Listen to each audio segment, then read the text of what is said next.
Jesus. Amém. Amém. Abra sua Bíblia no livro de Esté, capítulo de número 8. Esté, capítulo 8. Já estamos na segunda parte do livro.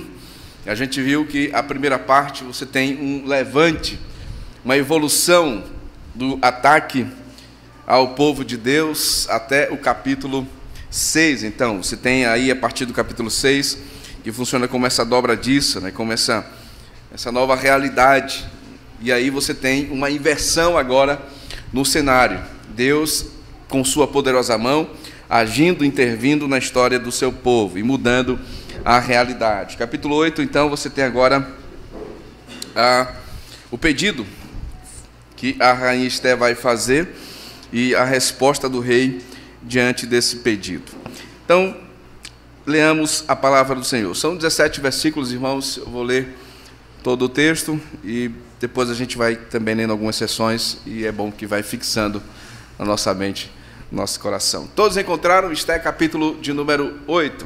Amém? Amém. Abra com fé, com alegria e com a esperança que o Evangelho dá à palavra de Deus. Vamos lá, diz assim a palavra do Senhor. Naquele mesmo dia, deu o rei Assuero, a rainha Esté, a casa de Amã, inimigo dos judeus. E Mordecai veio perante o rei, porque Esté lhe fez saber que era seu parente. Tirou o rei o seu anel, que tinha tomado a Amã, e o deu a Mordecai.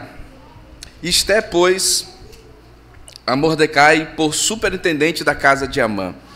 Falou mais Esté perante o rei, e se lhe lançou aos pés, e com lágrimas lhe implorou que revogasse a maldade de Amã, o agagita, e a trama que havia empreendido contra os judeus. Estendeu o rei para Esté o cetro de ouro. Então ela se levantou, pôs-se de pé diante do rei. E lhe disse: se bem parecer ao rei, se eu achei favor perante ele, se esta coisa é reta diante do rei, e se nisto lhe agrado, escreva-se que se revogue os decretos concebidos por Amã, filho de Amedata, o agagita, os quais ele escreveu para aniquilar os judeus que há em todas as províncias do rei. Pois como poderei ver o mal que sobrevirá ao meu povo? E como poderei ver a destruição da minha parentela? Então disse o rei Assuero à rainha Esté e ao judeu Mordecai: eis que dei a Esté a casa de Amã, e a ele penduraram numa forca, porquanto intentara matar os judeus. Escrevei, pois, aos judeus, como bem vos parecer, em nome do rei, e selai-o com o anel do rei, porque os decretos feitos em nome do rei, e que com o seu anel se selam, não se podem revogar. Então foram chamados sem sentença os secretários do rei aos 23 dias do mês de Sivan, que é o terceiro mês. E segundo tudo quanto ordenou Mordecai, se escreveu um edito para os judeus, para os sátrapas, para os governadores e para os príncipes das províncias que se estendem da Índia à Etiópia. 127 províncias, a cada uma no seu próprio modo de escrever, e a cada povo na sua própria língua, e também aos judeus segundo o seu próprio modo de escrever e a sua própria língua. Escreveu-se em nome do rei Assuero, e se selou com o anel do rei. As cartas foram enviadas por intermédio de correios montados em ginetes criados na coudelaria do rei.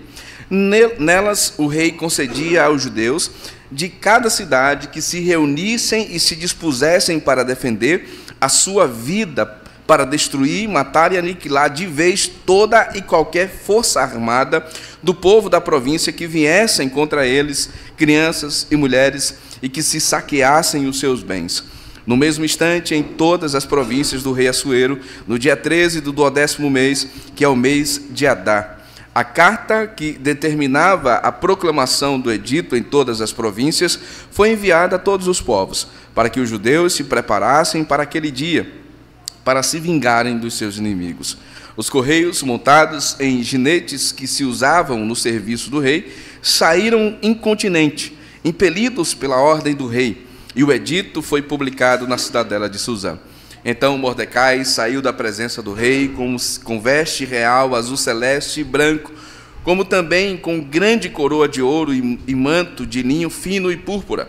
E a cidade de Suzã exultou e se alegrou. Para os judeus houve felicidade, alegria, regozijo e honra.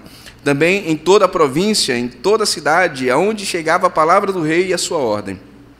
Havia entre os judeus alegria e regozijo, banquete e festas, e muitos dos povos da terra se fizeram judeus, porque o temor dos judeus tinha caído sobre eles. Amém. Está aqui a palavra do Senhor. Vamos orar. Pai querido, nós estamos diante da Tua palavra, Deus, que é verdade, que é orientação e instrução para os nossos corações. Que o Senhor descortine, ó Deus, o Teu Evangelho perante nós essa noite, para a glória e louvor do Teu nome. Amém, amém e amém. Mantenha, por favor, a sua Bíblia aberta e a gente vai, então, meditar esta noite nesse texto.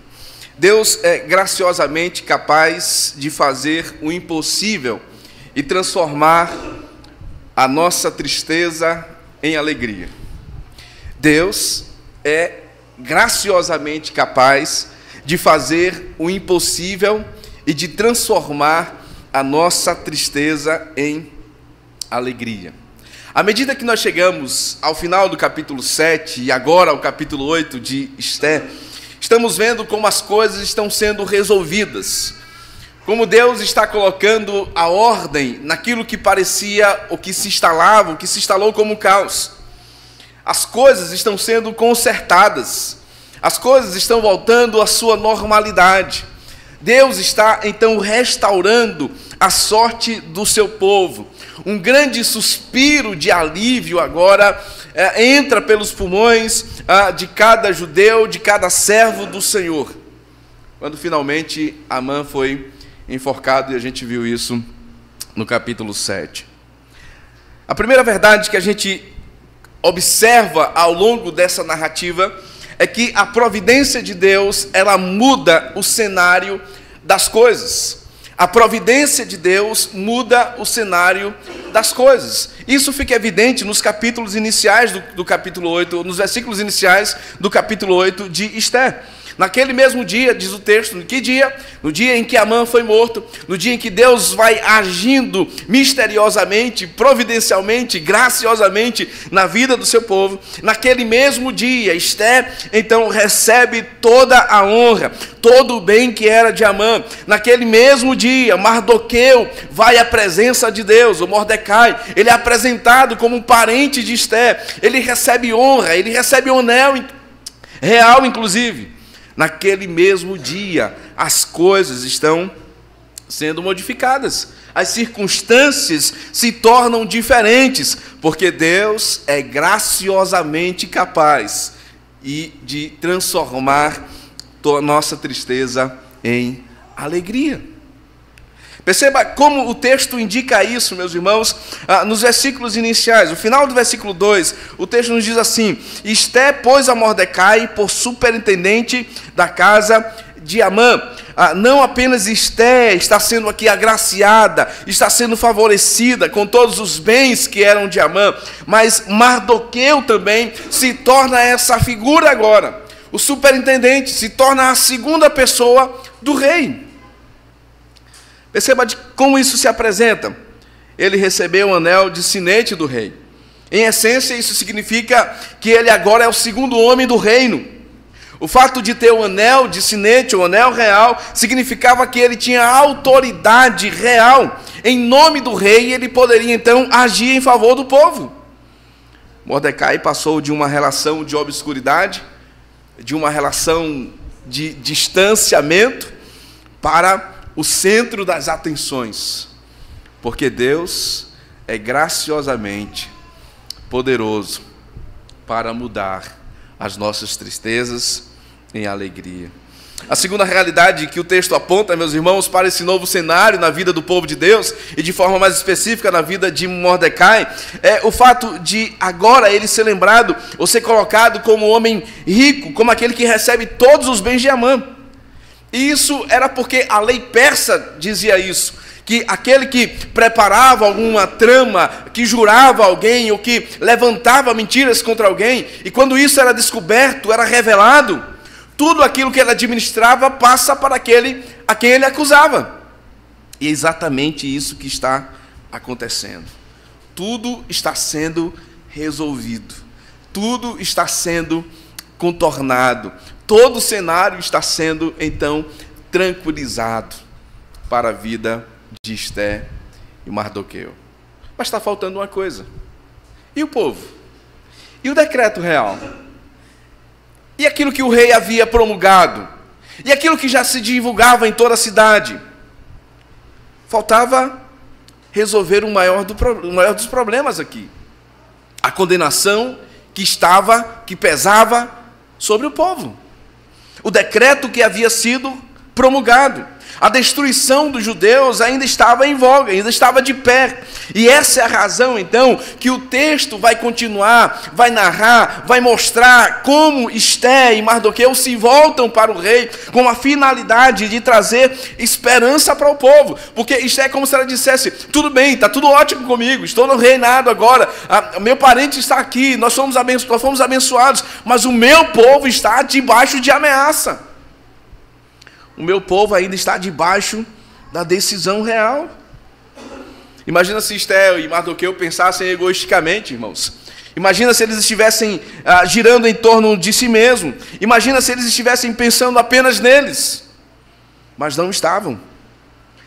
A vida de Esther não girava em torno dos seus objetivos imediatos, ou da sua salvação imediata, ou de si mesmo, né, de Mardoqueu. A salvação dela não era suficiente para trazer a paz, ainda estava preocupada, ainda estava angustiada, aflita diante do rei, diante do povo e diante do cenário. A obra de Deus ainda não havia completado.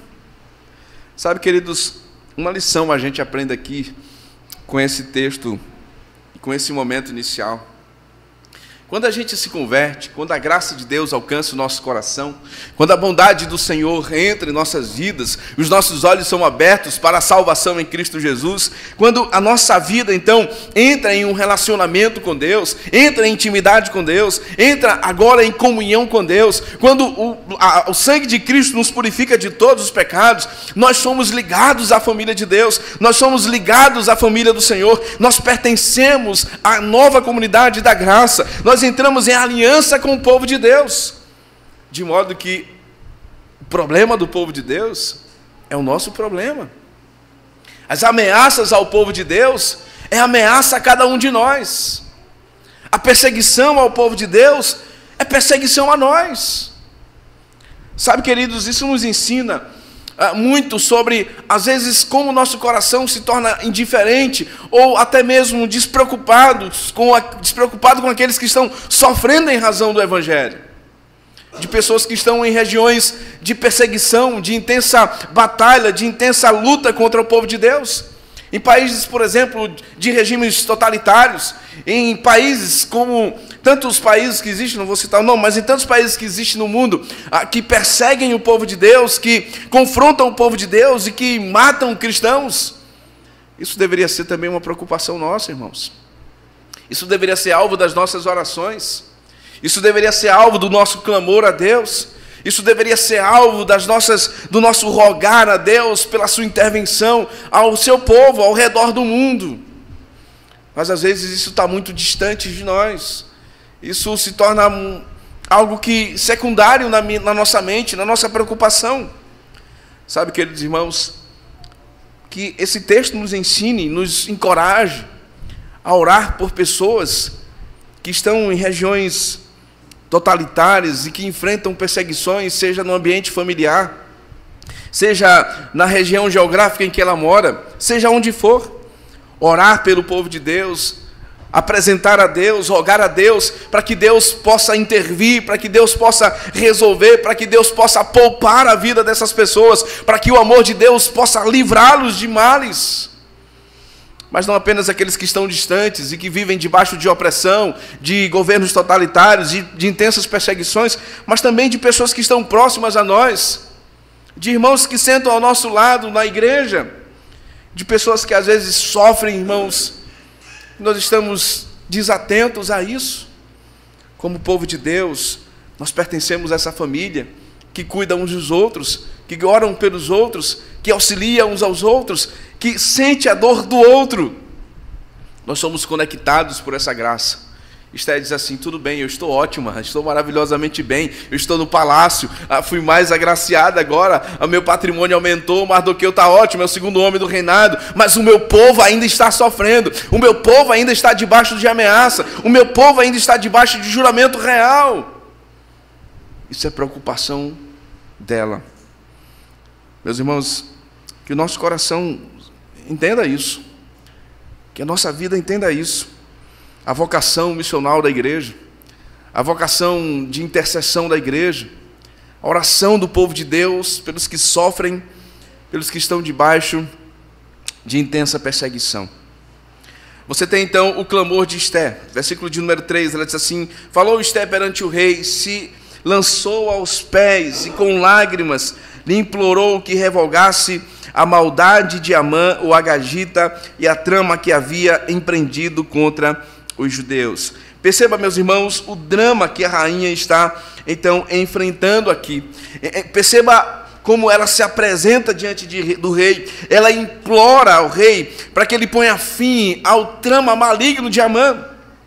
Ela ora ao rei para que ele, então, possa fazer alguma coisa. Ela é dominada por uma necessidade, a necessidade de ver aqueles que estão em aflição, de ver aqueles que estão debaixo de juramento, de ver aqueles que estão, então, debaixo de pena de morte. Ela está orando, ela olha para as necessidades dos seus irmãos, dos seus parentes, e clama ao rei, e ora ao rei, e busca o favor do rei. Outra coisa que a gente olha e observa na atitude de Esté é que ela recusou-se a alegrar enquanto os outros estavam sendo condenados à morte. Os versículos de número 5 e 6 nos revelam isso. Veja, ele disse: se bem parecia ao rei, se eu achei favor perante ele, se esta coisa é reta diante do rei, e se nisto lhe agrada, escreva-se que se revogue os decretos concebidos por Amã, filho de Amedata, o agagita, os quais ele escreveu para aniquilar os judeus que há em todas as províncias do rei. Como poderei ver o mal que sobrevirá ao meu povo? E como poderei ver a destruição da minha parentela? Ela está disposta a correr riscos pela salvação de outros. Ela está disposta a atender à necessidade dos outros, a lutar contra esse cenário. Ela não está apenas dizendo: tá, tudo bem, eu estou indo para o céu, estou ótimo, estou salvo, estou em relacionamento com Cristo, beleza, está ótimo aqui, isso é tudo que importa.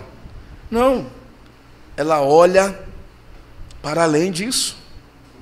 Há um mundo lá fora cheio de pessoas que estão debaixo de condenação, cheio de pessoas que estão perdidas em seus vícios, em seus pecados, estão aflitas e precisam da graça que um dia lhe alcançou, e precisam da graça, do favor que um dia chegou à sua vida, que um dia chegou à sua casa, que um dia chegou à sua história. Sabe, queridos, que a gente se coloque então como instrumentos de Deus para essa realidade, para essa mudança social, para essa transformação de vidas. Ela não ignora a realidade do seu povo. A resposta do rei, versículos 7 e 8, meus irmãos. Veja o que diz a palavra do Senhor. Então disse o rei a sua rainha Esté e ao judeu Mordecai: eis que dei a Esté a casa de Amã, e a ele penduraram numa forca, porquanto intentaram matar os judeus. Escrevei, pois, aos judeus, como bem vos parecer, em nome do rei, e selai-o com o anel do rei, porque os decretos feitos em nome do rei, e que com o seu anel se selam, não podem ser revogados. Essa declaração, meus irmãos, ela indica, então, primeiro, a resposta do rei, de como ele não podia cancelar o decreto. Aquilo que foi dito seria, então, realizado. Era impossível mudar, portanto, o decreto que foi dito pelo rei. Suas mãos estavam atadas, e essa era uma situação muito clara, e isso é muito claro no texto em Esther. Você percebe isso quando o próprio rei determinou que Vasti fosse afastada, né, ou tirasse ela do cargo, e ele depois se arrependeu disso, mas não podia voltar atrás, porque o que se disse foi dito, o que se decretou foi decretado. Sabe, queridos irmãos, ela ouve isso e continua então em esperança diante do cenário. O que é que o rei faz? Ele autoriza, portanto, que um novo decreto seja feito. O versículo de número 8 nos fala isso. O rei deu permissão, então, que Esther e Mordecai trabalhassem juntos para redigirem um novo decreto. E o novo decreto, então, dava condições ao povo de Deus para que, então, se voltasse contra os seus inimigos. O primeiro decreto é que o povo ficaria, então, de forma passiva diante dos ataques dos inimigos. O novo decreto agora dava ao povo de Deus, dava aos judeus a capacidade ou a permissão de lutarem pelas suas famílias. Esse é o resultado do decreto. Três forma ele é apresentado aqui. Versículos 9 e 10, você tem o novo decreto que é redigido. Essas são as ordens que foram dadas, então, a todos os povos, a todas as províncias, em todas as línguas e idiomas. O segundo passo desse decreto foi o decreto que é explicado, versículos de número 11 a versículo de número 13. Veja o que diz: nelas o rei concedia aos judeus de cada cidade que se reunissem e se dispusessem para defender a sua vida, para destruir, matar e aniquilar de vez toda e qualquer força armada do povo da província que viessem contra eles, crianças e mulheres, e que se saqueassem os seus bens. Basicamente, meus irmãos, o segundo edito, que foi decretado, então, promulgado pelo rei, dava direito aos judeus de se reunirem e protegerem as suas famílias. É interessante, meus irmãos, como Assuero, de certa forma, mesmo favorecendo aqui aos judeus, mas revela a sua despreocupação com a vida humana. Inicialmente ele assina um decreto e permite que todos os judeus fossem mortos. Agora ele permite outro decreto que toda a sua província, todo o seu povo, fosse morto pelos judeus, ao reagirem na defesa de suas famílias. Assim é o império da Pérsia, assim é o mundo. A preocupação com a vida não faz parte da essência da sua existência. Ele não está muito preocupado com isso. Isso não faz parte, então, da sua preocupação. Por conveniência, ele promulga, por conveniência, ele realiza um novo decreto. Obviamente, a gente vê em tudo isso a mão de Deus em proteção do seu povo, agindo para favorecer o seu povo. Mas a gente percebe como o reino dos homens funcionam a cada dia. Meus irmãos, o decreto é enviado a toda a nação. Versículo 14, você tem isso. Os correios montados em jinetes, que se recusavam no serviço do rei, saíram incontinenti, impelidos pela ordem do rei, e o edito foi promulgado na cidadela de Suzã. Percebam uma coisa aqui, meus irmãos, como o cenário de mudança, ele é aparente aqui. Jinetes eram cavalos velozes, ou seja, esse edito, essa nova ordem real, precisava de urgência, precisava ser logo anunciado por todo o reinado. E é isso que acontece. Tudo muda, porque na providência de Deus, Deus é graciosamente capaz de transformar a nossa tristeza em alegria. A situação muda, o favor de Deus para o seu povo se estende. Deus pode mudar, meus irmãos, as pessoas. Deus pode mudar a atitude do coração das pessoas. Deus pode mudar as coisas na vida das pessoas. Ele pode mudar qualquer dificuldade e reverter as mudanças na nossa vida, porque Ele é poderoso. O que a gente está vendo na história de Esther, e agora no capítulo 8, É como a mão de Deus, providencialmente, soberanamente e graciosamente, vai agindo na vida do seu povo. Mas há uma coisa interessante nesse livro, e é uma coisa interessante no capítulo 8 de Esther, que é como esse capítulo finaliza. É o cenário que é apresentado no final do texto. Veja, por favor, o versículo 15 em diante. Então Mordecai saiu da presença do rei com veste real azul celeste e branco, como também com grande coroa de ouro e manto de linho fino e púrpura. E a cidadela de Suzã exultou e se alegrou. Para os judeus houve a felicidade, alegria, regozijo e honra. Também em toda a província, em toda a cidade aonde chegava a palavra do rei e a sua ordem, havia entre os judeus alegria e regozijo, banquetes e festas, e muitos dos povos da terra se fizeram judeus, porque o temor dos judeus tinha caído sobre eles. Meus irmãos, a ordem foi dada ao povo para que se preparasse contra os seus inimigos, para que se organizasse para enfrentar os ataques de todos aqueles que agora perseguissem o povo de Deus, que perseguissem os judeus. E a história agora apresenta Mordecai como aquele que sai à frente do seu povo. Mordecai como aquele que não está mais debaixo de ameaça de morte, que não está mais debaixo de condenação, que não seguirá mais para uma forca, para ser morto, para ser então entregue, mas como aquele que é coroado, como aquele que recebe honras, como aquele que se veste como um rei, como aquele que se veste de manto linho fino e púrpura. A imagem de Mordecai, que agora segue à frente do seu povo para a batalha, para perseguir os seus inimigos, para triunfar, é a imagem daquele guerreiro que vem para vencer.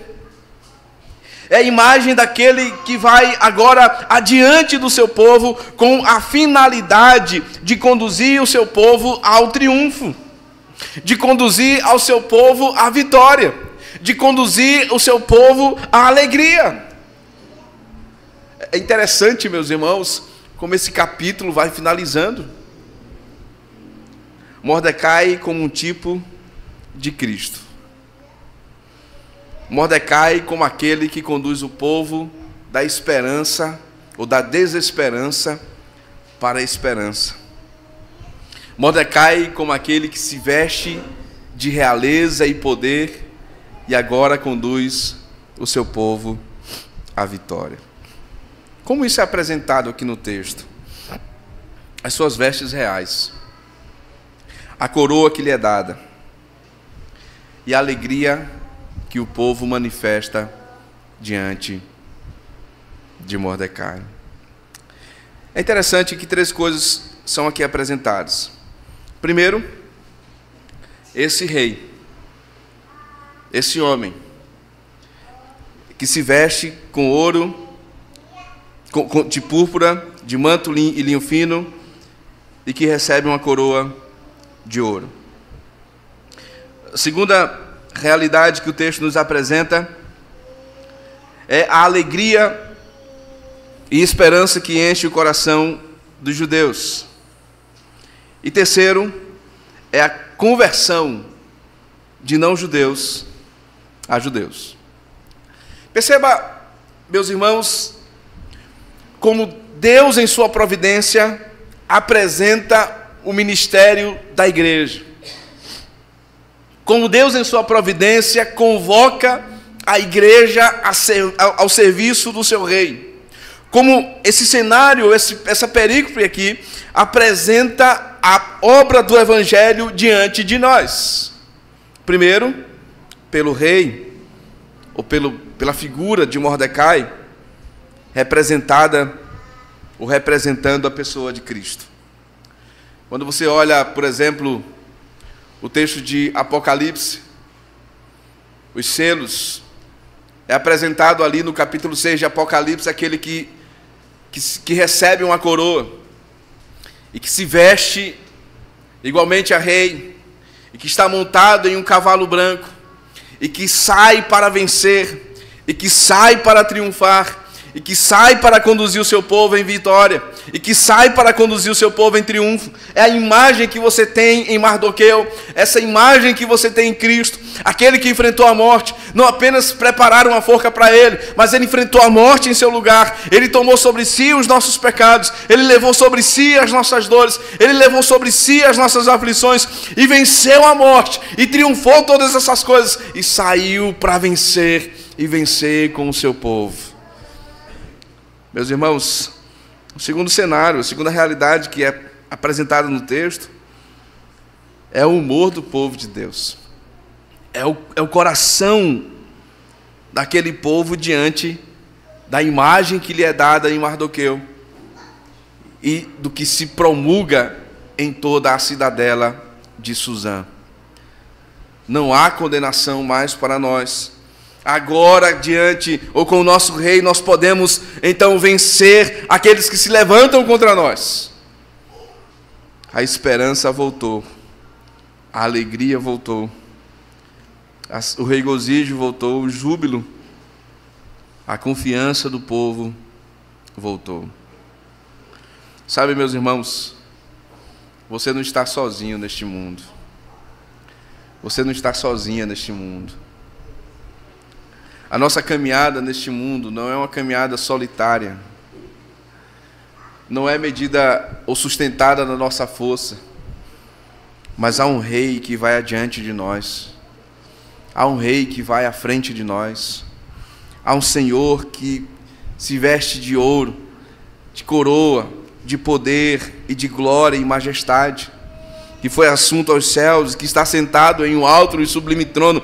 Por isso há satisfação, por isso que há motivo da gente sorrir, mesmo quando as aflições surgem no nosso coração, por isso que há esperança em nossa vida, mesmo quando o cenário não está tão favorável, por isso que há alegria, há regozijo, há gozo, há satisfação, há esperança em nosso ser, mesmo quando o cenário não parece tão aparente ou beneficamente para a gente, mas há um Senhor que está diante de nós e que vai à nossa frente.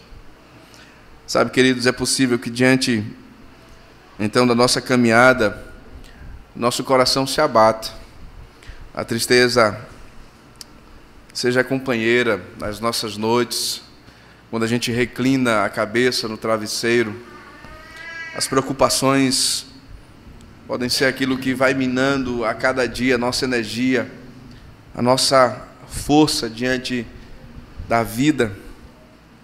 Mas eu queria que você ouvisse a notícia do Evangelho esta noite. O nosso rei saiu à nossa frente. A alegria na cidade. O nosso rei saiu adiante de nós. A alegria nas províncias. A regozijo, a festa. É interessante isso aqui, irmãos, porque de certa forma eles ainda estavam debaixo de condenação. Porque de certa forma ainda havia um decreto sobre eles. O decreto não havia sido revogado, ele tem uma alteração. A alteração é que agora vocês podem lutar. Agora vocês podem seguir em frente. Agora vocês podem pelejar. Mas mesmo diante desse cenário, a alegria no coração do povo de Deus. Porque eles sabiam que a vitória é certa. Queridos, que essa esperança que gerava no coração daquele povo alegria, júbilo e regozijo, e honra, e convicção e certeza, seja a esperança que tome o seu coração essa noite, seja a esperança que tire do seu coração a desesperança, seja a coragem que tire do seu coração o medo. Olhe para aquele que venceu, olhe para aquele que pregou na cruz toda a cédula que era contra nós. Esse povo ainda vivia debaixo de um edito do rei. Mas sobre nós, irmãos, não é edito real, não há condenação, não há mais a cédula que nos afastava de Deus. Cristo cravou-a na cruz, Cristo tomou sobre si. Romanos capítulo 8, versículo 1 diz assim: não há nenhuma condenação para aqueles que estão em Cristo Jesus. E por que às vezes, irmãos, a gente se abate, a gente perde as forças e as esperanças nessa vida? Não faça isso. Não se entregue ao medo, não se entregue às aflições, não se entregue às angústias, não se entregue ao pavor, às mágoas ou qualquer outra coisa. Não deixe que seu coração seja tomado por isso. O seu rei venceu e nele você vai vencer. Uma terceira verdade que se apresenta aqui, irmãos, é como a graça de Deus alcança não-judeus só pelo fato do que Deus estava fazendo na vida do seu povo. Versículo 17 nos diz: também em toda a província, em toda a cidade onde chegava a palavra do rei e a sua ordem, havia entre os judeus alegria e regozijo, banquetes e festas, e muitos dos povos da terra se fizeram judeus, porque o temor dos judeus tinha caído sobre ele. Temor aqui, meus irmãos, aponta para o fato da realidade exatamente de como o povo olha para o povo judeu, de como olha para o povo de Deus. E eles sabem, esse povo não perde em batalha. Fica claro na história de Esther, quando Amã trama contra Mordecai, e a esposa de Amã diz assim: olha, não intente mal contra ele, ele pertence a outro povo, certamente você cairá. Sabe, queridos irmãos, a igreja, a vida da igreja, o estilo de vida da igreja, em confiar no seu Senhor, em amar o seu Senhor, em temer dia após dia ao seu Senhor, produz espanto para todos aqueles que não conhecem a Cristo. Em João capítulo 17, o Senhor Jesus Cristo disse assim: o mundo saberá que o Pai me enviou quando vocês amarem uns aos outros. A vida da igreja, a comunhão da igreja, o temor da igreja, o regozijo da igreja em servir e amar a Cristo, produz temor no coração daqueles que não amam ao Senhor. Sabe, queridos irmãos, que esta noite o Senhor, portanto, nos fortaleça diante de algumas verdades. Primeiro, Deus está no controle de todas as coisas. E a história de Esther nos revela isso. Nos detalhes, nas coisas simples, no sono que o rei perde, no livro que é lido, nos detalhes da vida deste povo, Deus vai mostrando a sua bondade. Isso é claro também em nossas vidas. Isso é claro também em sua vida, na sua história, nos seus dias. A bondade e a soberania de Deus está agindo e operando para a glória e louvor do seu nome.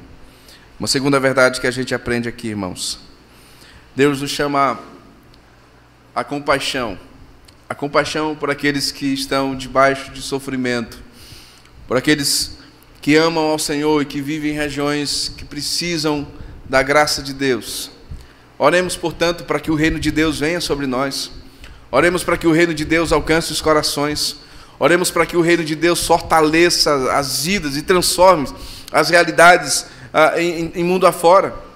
Oremos para a intervenção de Deus acontecer na história do seu povo. Uma outra verdade que a gente aprende, meus irmãos, é como Mardoqueu é esse tipo de Cristo. Assim como ele vai à frente do povo, assim como ele se apresenta como esse rei, vestido de linho finíssimo, vestido coroado com uma coroa real e produz alegria diante de toda a nação. Que o nosso coração possa confiar naquele que vai adiante de nós, que vai à nossa frente, que peleja as nossas causas, que luta as nossas lutas, que se identifica conosco e que tomou sobre si as nossas vidas e as nossas dores. Uma outra verdade, meus irmãos, que esse texto nos ensina é como igreja de Deus, a gente possa viver alegremente com a notícia que o Evangelho já nos deu. Ele nos livrou de toda a condenação, Ele nos livrou da perdição. É essa notícia que deve alegrar a nossa vida a cada dia. Por exemplo, o apóstolo Paulo, quando escreve aos Tessalonicenses, ele diz: olha, alegrem o coração de vocês com o Evangelho, alegrem com a notícia da ressurreição e vitória de Cristo, alegrem com a notícia de que um dia Ele voltará. Portanto, não precisa viver em pavor, com medo diante da morte. Alegrem o coração de vocês com o Evangelho. É isso que precisa, irmãos, ser aplicado dia após dia à nossa vida. O Evangelho de Deus, a obra de Cristo. A maior satisfação que nos faz reunir domingo após domingo, ler a palavra de Deus e se relacionar dia a dia com Ele, é o Evangelho, a salvação que Ele nos deu em Cristo Jesus. Isso já é suficiente para produzir regozijo e alegria nas nossas almas. Às vezes a gente acha que a nossa alegria, ou quer atribuir a alegria, ou depender, fazer com que a nossa alegria dependa de coisas externas, passageiras, por mais que elas sejam boas e agradáveis, irmãos. Mas o fundamento da nossa alegria está em Cristo Jesus, na notícia do Evangelho e na salvação que Ele prometeu que nos daria na eternidade.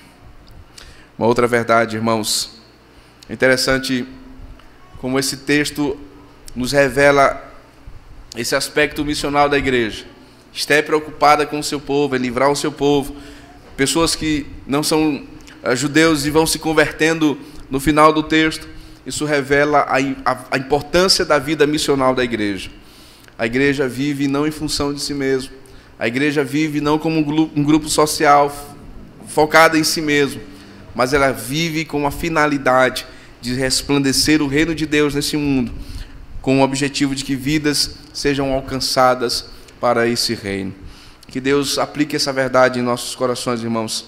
Que Deus nos faça compreender essas verdades a cada dia, para uma vida que honra ao Senhor, para a glória e louvor do nome dele e a alegria de todos nós. Amém.